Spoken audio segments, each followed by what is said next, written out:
Bem-vindos ao podcast para nós mulheres por Claire Loré Rafael. Hoje vamos falar sobre endometriose. E quem vai nos ajudar a entender mais sobre o assunto é o Dr. Benedito Ângelo de Arruda Loré. Formado há 34 anos, especialista em ginecologia e obstétrica, atualmente também é auditor e conselheiro de administração de Cooperativa de Saúde da Unimed Amparo. Bem-vindo, doutor, ao nosso podcast. Muito obrigada pela presença. Obrigado a você pelo convite, obrigado a todos que nos assistam nesse momento. Vamos começar. O senhor pode explicar para a gente o que é endometriose, o que ela faz de fato no corpo da mulher? Endometriose é uma doença. Primeiro é preciso entender o que acontece e como que ela se forma. Então, os tecidos que fazem a formação da parte interna do útero é chamado de endométrio. Okay. Esse endométrio, ao longo de toda a vida da mulher, ele é necessário, ele precisa ficar dentro do útero. Esse endométrio é o que vai preparar o óvulo, é o que vai preparar a placentação no futuro de uma gestação dessa mulher. E quando não há gestação, é esse endométrio que descama e cai todo mês.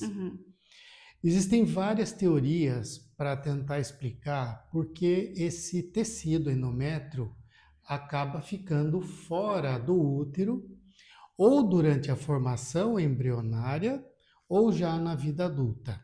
Existem ainda algumas teorias sobre imunidade e algumas teorias também sobre genética.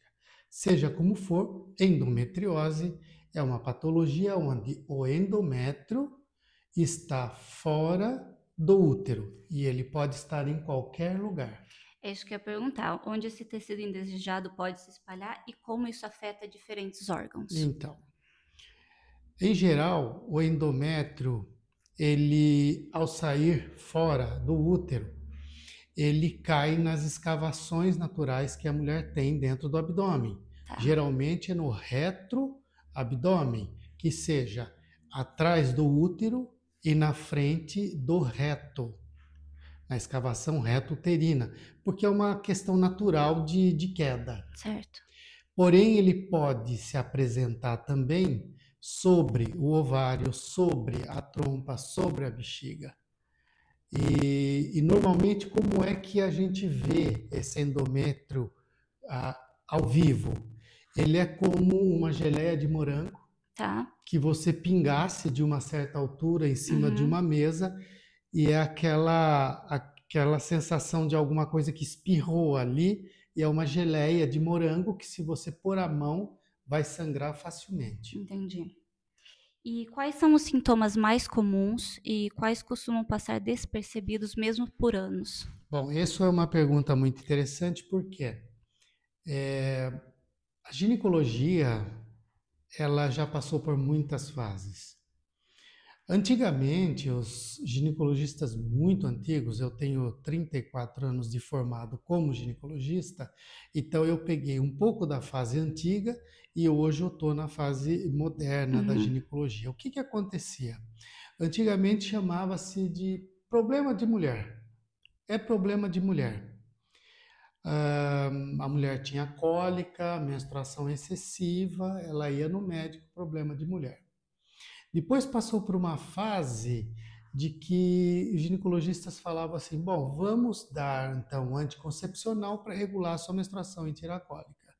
Mais tarde começou a ter um diagnóstico mais bem formado e a cabeça do ginecologista mais bem orientado para o que é endometriose.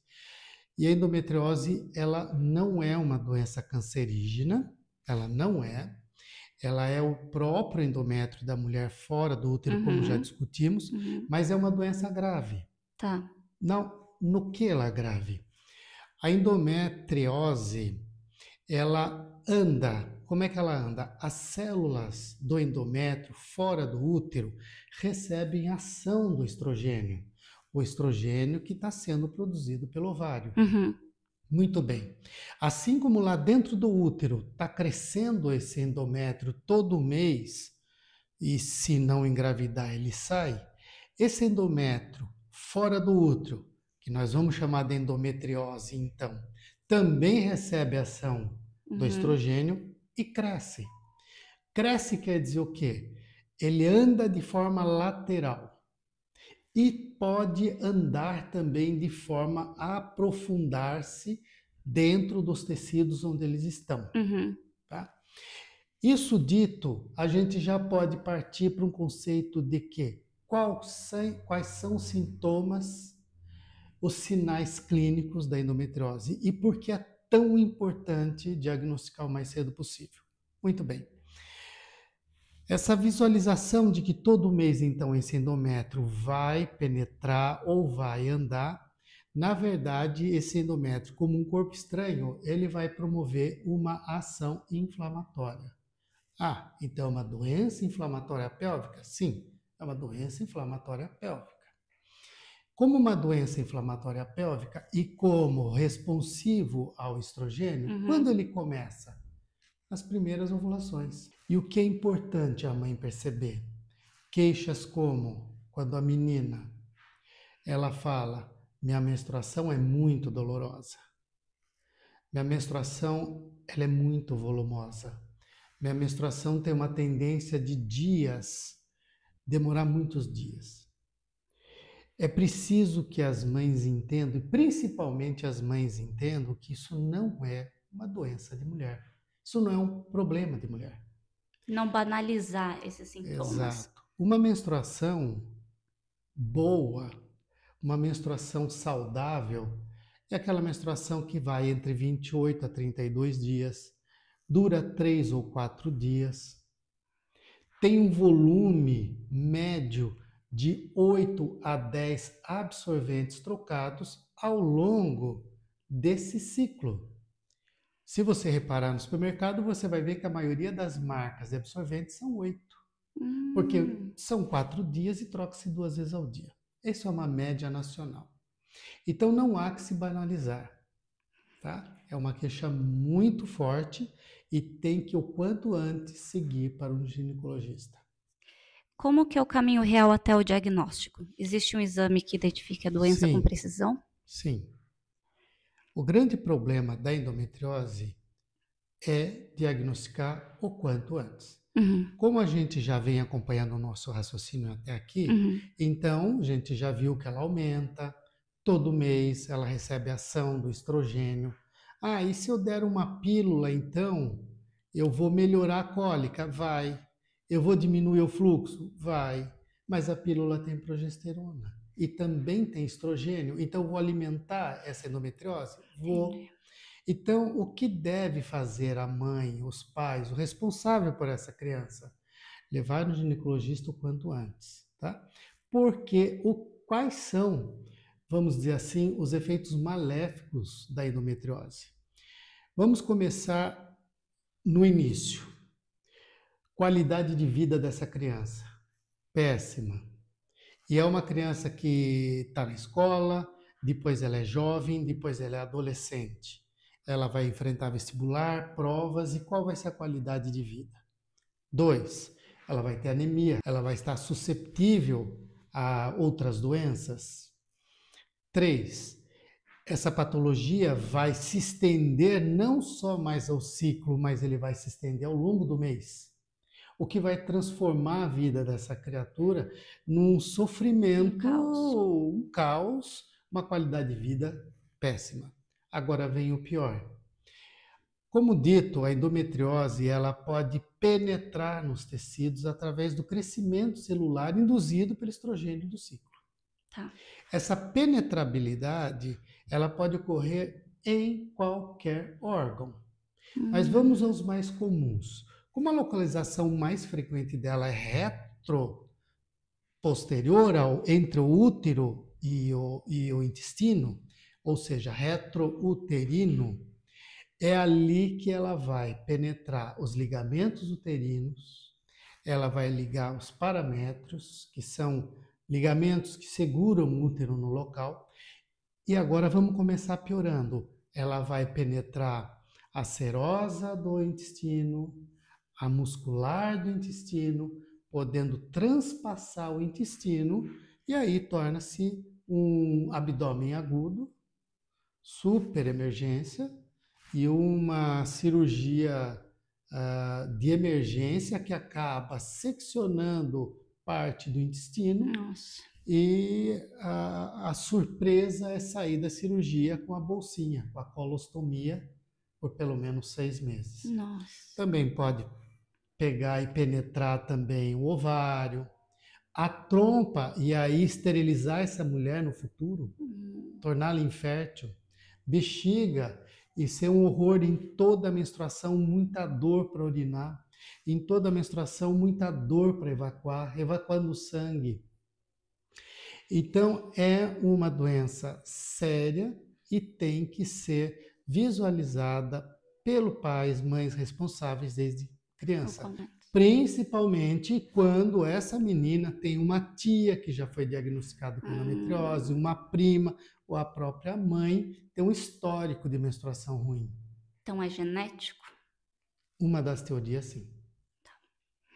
E o senhor falou da endometriose mais profunda, superficial. Existe mais de um tipo de endometriose? Não existe mais um tipo de endometriose. Existe mais um tipo de localização e mais um tipo de intensidade de acometimento.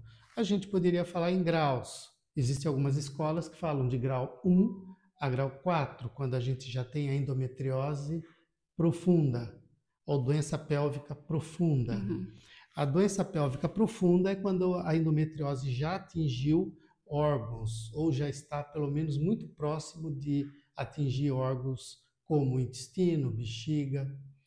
E existe uma característica de uma endometriose muito avançada, que é chamado de pelve congelada. Pelve congelada, o que é? É um termo para dizer que como se essa pelve tivesse tantas cicatrizações, tantas inflamações, passado de muita endometriose, que não há mais penetrabilidade operatória. Entendi. Agora, tratamento hormonal, como é que funciona? O tratamento da endometriose, primeiro, o mais rápido possível. Tá. E segundo, como já acompanhamos até aqui, nós já pudemos verificar que a questão hormonal é a questão chave da endometriose. E qual hormônio? A endometriose está sujeita às variações do hormônio estrogênio.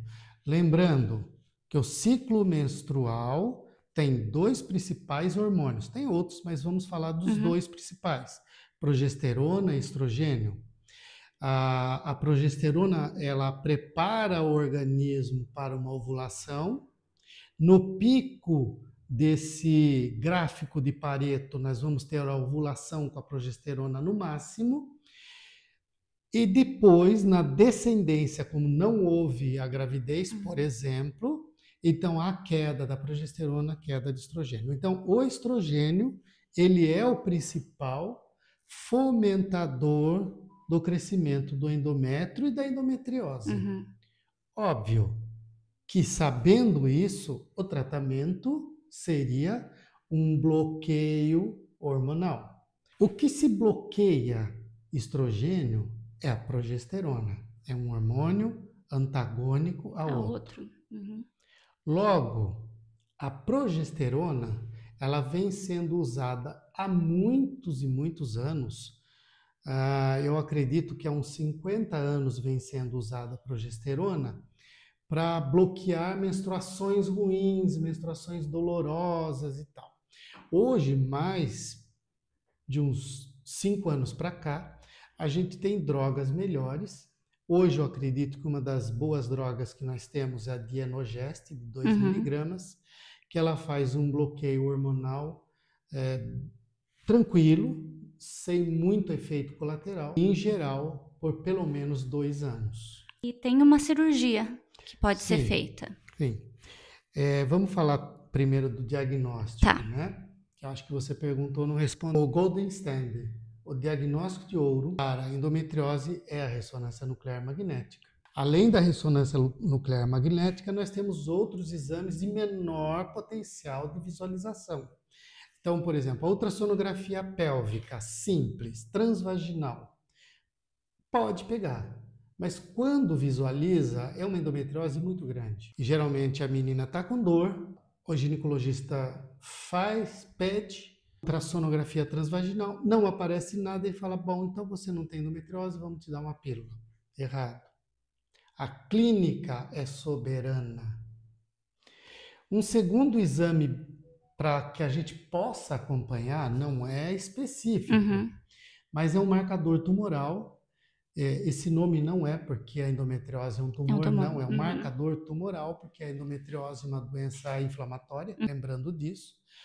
É o CA-125. O CA-125 ele vai de uma escala de 0 a 30, e normalmente quando essa pessoa está com endometriose, mesmo que invisível na ultrassonografia, mas o processo ela está num processo de crescimento, ela está em atividade, em proliferação celular, ela vai liberar no organismo o CA-125. E aí, mesmo com ultrassom, nada que não tem nada, que a gente chama assim de normal, uma clínica muito bem estudada e um CA-125 alto pode detectar. Endoscopia. A endoscopia laparoscópica, ela não é mais utilizada com tanta voracidade como já foi no passado. Hoje, a ressonância nuclear magnética é capaz de pegar minúsculos pontos hemáticos. Pontos hemáticos é aquela geleia que eu falei no começo, que parece uma gota de geleia. Minutos assim pequeninos, 0,2, 0,3 milímetros. A ressonância pega. Então, a ressonância é o padrão ouro hoje na ginecologia, ok? Então, a clínica primeiro. Certo. Ultrassonografia auxiliar, CA-125 auxiliar, mas se a clínica é preponderante, não dê pílula anticoncepcional para essa menina, porque invariavelmente essa dor vai melhorar, mas o problema vai continuar. Hoje a cirurgia da endometriose, ela está reservada à endometriose profunda, aquela endometriose que já está em vias de penetrabilidade de órgãos pélvicos. Então aí fala-se em órgãos pélvicos como intestino, reto, intestino grosso, em qualquer região do intestino grosso, dificilmente intestino delgado, porque eles têm mobilidade, bexiga, ovário, formando cistos hemáticos, endometrióticos, trompa com obstrução. A cirurgia, em geral, é videolaparoscópica. Ela é feita com um ginecologista, de preferência um oncoginético, ou seja, aquele ginecologista que está habilitado a fazer a videolaparoscopia e, ao mesmo tempo, habilitado para patologias cancerosas, que normalmente são muito superiores à endometriose. Então, se ele está habilitado para câncer, ele vai estar habilitado para endometriose. Em geral, essa equipe conta, em primeiro lugar, com proctologista quando existe uma dúvida do avanço sobre o intestino. E, por falar em intestino, um dos diagnósticos importantes quando se já tem o diagnóstico de endometriose profunda chegando perto do intestino, que o ginecologista deve estar atento, as mães também devem cobrar isso do ginecologista, é a colonoscopia. A colonoscopia, com um estudo bem feito dentro do intestino grosso, ela vai observar se existem manchas arroxeadas na parede do intestino, significando que essa endometriose está muito próxima, indicando imediatamente uma cirurgia. Entendi. Mas esse processo é silencioso. A endometriose não é silenciosa. Como nós vimos, é muita queixa. Certo. A queixa é muito evidente. O processo que você está querendo me dizer é o processo de invasão do intestino. Exato. Também não é silencioso. A questão é dar importância à paciente. Entendi. É acolher essa paciente. É a paciente que fala simplesmente isso: eu tenho dor ao evacuar. E quando você tem dor? Quando eu menstruo. Você já perdeu um pouquinho de sangue? Já. É urgência, porque uma fístula nesse intestino vai levar a uma sepsemia terrível, uma laparotomia de uma madrugada num pronto-socorro qualquer, sem preparo, sem nada, acabando numa colostomia. Então o processo ele não é silencioso, ele não é muito bem ouvido, muito bem acolhido. O quanto essa condição afeta a fertilidade? Isso pode ser evitado com um diagnóstico precoce? Bom, a fertilidade ela está principalmente ligada num bom ovário, numa trompa pérvia, sem muitas cicatrizações, tornando essa trompa tortuosa, ou sem muitas inflamações e cicatrizações, tornando a capa desse ovário resistente à ovulação. Portanto, endometriose sobre a trompa, ok, vai dar fertilidade. Sobre o ovário, um ou dois ovários, se for os dois, ok, vai dar infertilidade.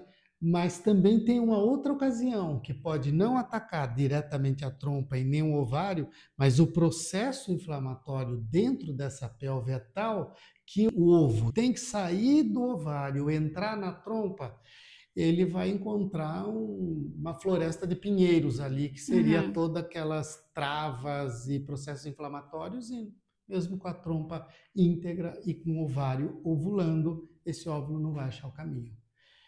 E medicamento Dienogeste para tentativa. Quando não há possibilidade nenhuma de cirurgia para liberar essas travas, para liberar essa trompa, muitas vezes deve-se recorrer à fertilização in vitro. Certo. O senhor pode então só reafirmar o que a mulher pode observar no próprio ciclo, nos próprios sinais ou no corpo que ajuda a buscar diagnóstico mais cedo? É claro que quando a gente fala assim, o que a mulher pode observar, e quem às vezes está nos assistindo, imediatamente já pensa naquela mulher de 20 anos, 25, 30. Mas vamos começar na mulher que tem 12 anos e que não entende o que é uma menstruação. E ela não sabe, por experiência passada que ela não tem, saber se aquela menstruação é ruim ou boa. Ela nunca teve. Por isso, a atenção da mãe, pai, ou responsáveis é extremamente importante. Então, reforçando, lá na juventude, nos primeiros ciclos menstruais, quando eu levo minha filha de 13 anos, de 12 anos no ginecologista, menstruações extremamente dolorosas, volumosas, com quantidade de dias fora do padrão normal, uma qualidade de vida péssima, uma criança irritada, que vai mal na escola, que não ganha peso, que é anemiada e que está sempre com processos inflamatórios ou infecciosos, como por exemplo a infecção de bexiga, pneumonias e gripes. Certo. Ok. Mais para frente, então normalmente a mulher, ou ela já vem com histórico de menstruações ruins, à altura já está procurando alguma coisa, ou a endometriose pode também aparecer na vida mais adulta. De repente. Sim, e ela passar a ter um ciclo alterado. Por isso é muito importante, eu falo para as minhas clientes, que tem que anotar o ciclo. Toda mulher deveria anotar o ciclo, e hoje com os aplicativos é super fácil isso, né? Por que anotar o ciclo? Anotar o ciclo é como anotar a floração de uma determinada planta. Você tem a floração de uma planta todo ano naquela época. Você tem um ciclo todo mês daquele jeito. Isso indica uma normalidade. Mas se o ciclo passar a ser muito doloroso, irregular, volume muito alto, com dias alterados, com presença de coágulos na menstruação, é indicativo de alguma patologia, porque houve uma mudança. Endometriose está na lista e deve ser observada. O que revela sobre nossa cultura médica o fato de uma doença tão dolorosa levar anos para ser reconhecida? levava.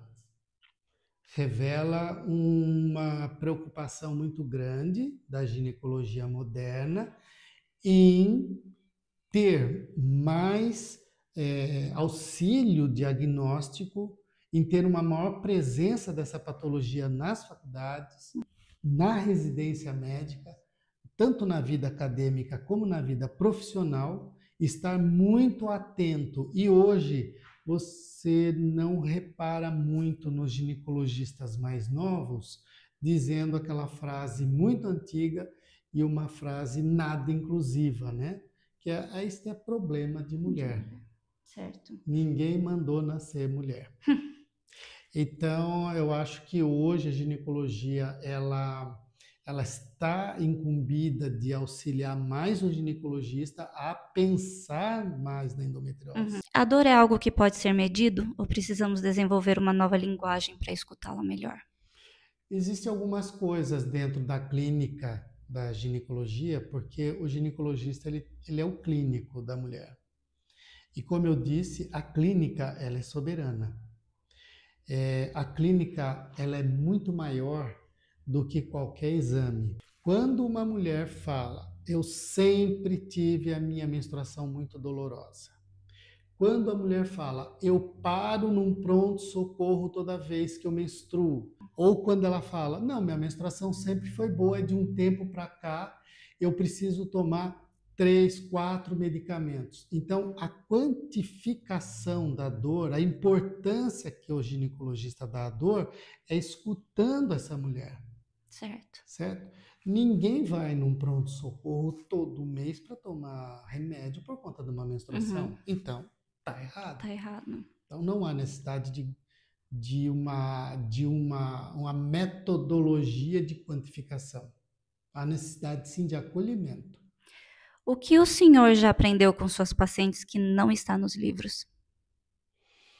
O que eu aprendi que não está nos livros? Então, uma das questões que eu venho observando e que não se pode falar porque não existe evidência científica sobre isso, é que ao longo da minha vida profissional, eu tratei de mulheres com endometriose há 20 anos atrás, há 25 anos, e hoje eu trato das filhas dessas mulheres.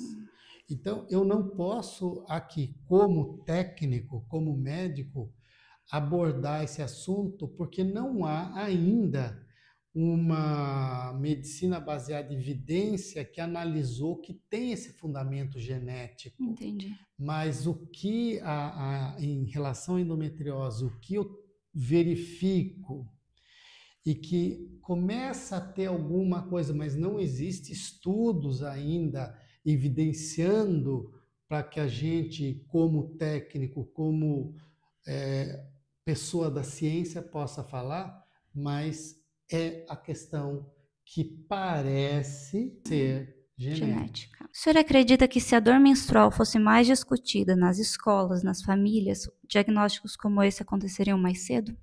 Exatamente. Acredito por tudo que a gente falou até agora, esse é o grande problema. Eu não vejo mais, pelo menos aonde a gente está, estado de São Paulo, onde a gente tem talvez um desenvolvimento social, econômico diferenciado do resto do Brasil, eu vejo muitas mães trazendo crianças no consultório. Quer dizer que então há uma discussão. Mas quando a gente vai pro sistema de saúde público, parece que o diagnóstico de endometriose é menor. Então, parece que no sistema de saúde público, ainda o público é que não está ainda acreditando na própria patologia. Se pudesse mudar uma coisa na forma como a sociedade trata a dor da mulher, o que mudaria primeiro? O vocabulário, o tempo ou o olhar? É o olhar sempre. A menstruação, ela é e deve ser algo natural. Certo. A menstruação pode causar um pequeno desconforto abdominal? Sim. Há uma contração uterina para expulsar esse sangue. Essa contração leva a uma leve cólica. Como, por exemplo, o intestino, quando se está querendo evacuar, ele também tem uma contração, uma leve cólica. Como a bexiga, quando quer fazer xixi e está prendendo porque eu não posso ir agora, também leva uma leve cólica, porque são órgãos ocos. Todo órgão oco contrai. Então, a menstruação em si, ela deve ter uma qualidade boa no seguinte: ela tem que ter um desconforto totalmente suportável, praticamente indolor, só um desconforto. É impossível não ter uma alteração emocional durante a menstruação. Aí é uma outra questão, nós estamos falando aí de questões hormonais mexendo com o emocional e uma quantidade de sangue bem razoável. Então, o olhar para a alteração menstrual, ele é de extrema importância. Eu acredito que na consulta ginecológica, o ponto alto da consulta é como é a sua menstruação, como ela era, se ela está igual, se você usa pílula, se a pílula modificou.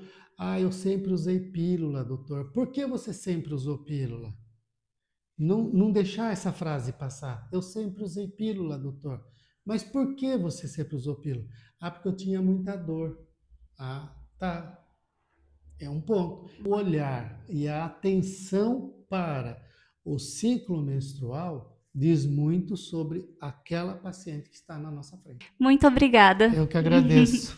Obrigado. Muito obrigada por ter acompanhado nossa entrevista e eu te vejo no próximo episódio. Beijos, Claire.